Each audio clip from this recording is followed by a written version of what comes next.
একদিকে রামনবমীর উল্লাস, অন্যদিকে চাকরিহারাদের চোখে জল। শহীদ মিনারে জমায়েত আজ চাকরিহারাদের। সুপ্রিম কোর্টের রায়ে 26,000 চাকরি বাতিল হয়েছে, আর সেই চাকরিহারাদের অনেকেই সামিল হয়েছেন শহীদ মিনারে। সেখানে অবস্থান বিক্ষোভ চাকরিহারাদের।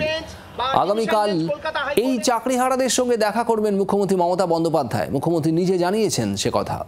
তারা যেন চাকরি ফিরে পান আরতি চাকরিহারাদের।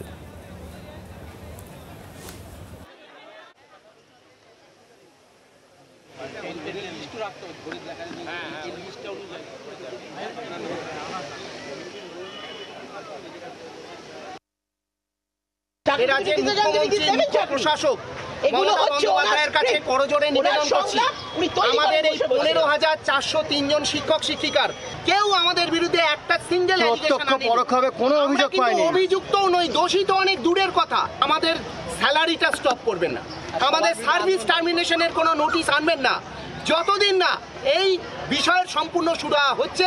আমরা আবার সসম্মানে আমাদের জায়গায় আমরা ফিরে যাচ্ছি।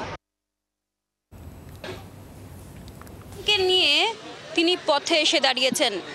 রেহানার কি দোষ রেহানা নিজেও জানে না। রেহানার মতো আরও অনেক চাকরিহারারা রয়েছেন যারা এই মুহূর্তে শহীদ মিনার চত্বরে রাস্তার দখল নিয়েছেন, কারণ তাদের কাছে আর সামনে কোনো রাস্তা খোলা নেই। একদিকে রামনবমী চলছে, রামনবমীর উৎসব, অন্যদিকে রেহানারা তারা পথে বসে রয়েছেন। তারা জানেন না তাদের সন্তানের মুখের পর অন্ন জোগাবেন কিভাবে। জি 24 ঘন্টার জন্য ক্যামেরায় জয়ন্তের সঙ্গে মৌমিতা চক্রবর্তী, কলকাতা। বাংলার আওয়াজ, বাঙালির আবেগ, জি 24 ঘন্টা।